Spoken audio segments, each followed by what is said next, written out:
dans cette fidélité, le baptême, dans la confirmation, dans le sacrement de l'ordre, dans le mariage, à travers le sacrement de réconciliation. Et lorsque nous sentons faibles, dans le sacrement des malades. Tout ça nous permet d'être branchés au Christ. Nous aimons nous brancher au monde. Nous sommes collés au téléphone. Nous sommes collés, branchés aux réseaux sociaux. N'est-ce pas, tout ça vient de Dieu? N'est-ce pas, tout ça, c'est de la création des dieux? Alors, pourquoi ne nous branchons pas d'abord davantage à celui qui nous donne ces moyens d'être en lien les uns les autres, que nous appelons réseaux sociaux? Oui, il y a un troisième chemin de la vie quotidienne. Et c'est là que Saint Jean vient nous rattraper dans sa première lecture. Pour demeurer dans le Christ, il n'est pas question de quitter notre vie de tous les jours, ni de fuir ce bas monde. Nous restons dans ce monde. Mais comme Christ lui-même nous dit, vous êtes dans le monde, mais ne soyez pas du monde. Comment être dans le monde sans être du monde? Comment cheminer dans ce monde sans cheminer avec le monde tel qu'il nous présente sa face habituellement très attrayante? Oui, c'est ici que nous pouvons nous rappeler ce que nous venons d'entendre de la première lettre de Saint Jean. Si nous fixons notre regard sur Dieu, nous avons la certitude d'être aimés, même si nous sommes des grands pécheurs. Et fort de cette certitude joyeuse, nous pourrons à notre tour regarder les autres avec amour. Savoir regarder les autres avec amour. Nous ne nous contenterons pas des paroles creuses, mais nous aimerons les autres en esprit et en vérité. C'est le Christ qui nous aime, et c'est cet amour-là, débordant, qui nous entraîne nous-mêmes aussi à nous aimer les uns les autres. Nous venons d'évoquer 3 événements qui font l'objet de notre action de grâce. Ce sont des fruits de l'amour. Et les lieux même qui nous accueillent chaque année, et en regardant le calendrier épiscopal, je me suis rendu compte que même l'année passée, qui était pratiquement une année de retranchement, qu'on appelle une année où nous étions tous en confinement, mais le Seigneur nous a permis de passer ici, je crois que c'est au mois de janvier,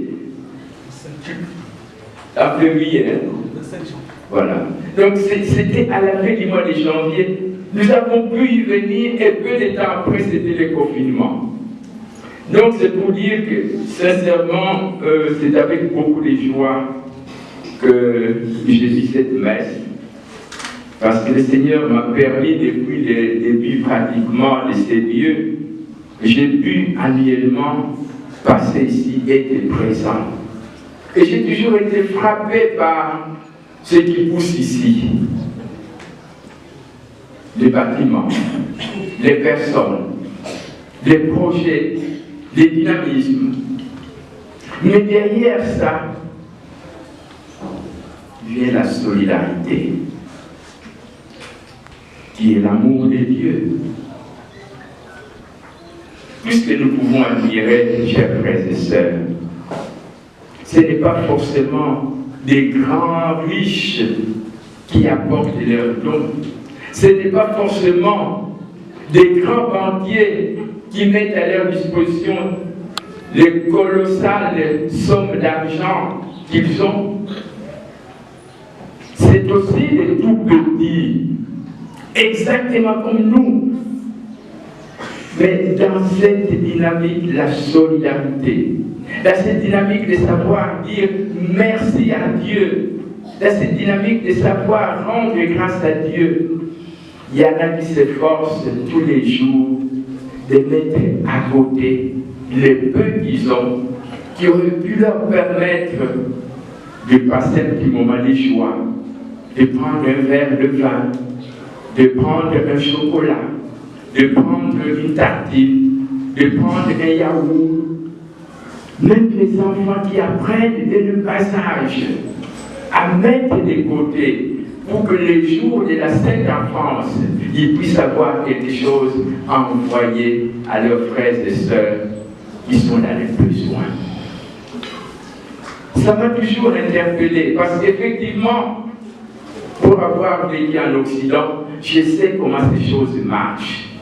Je sais comment les gens travaillent pour réunir les moyens et arriver à nous aider.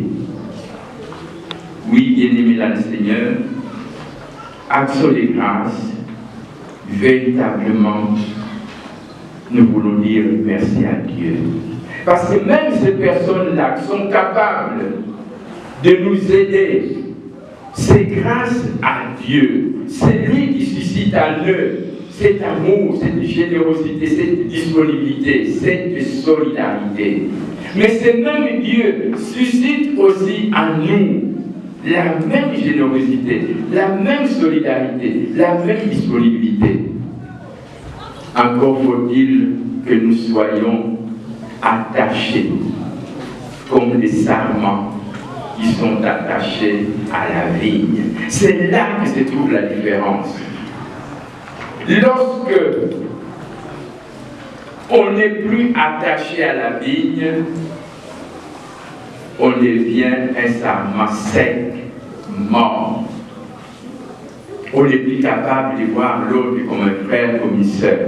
On n'est plus capable de sourire devant l'autre. On n'est plus capable d'épargner pour les biens de l'autre. On n'est plus capable de regarder l'autre comme aussi créé à l'image de Dieu.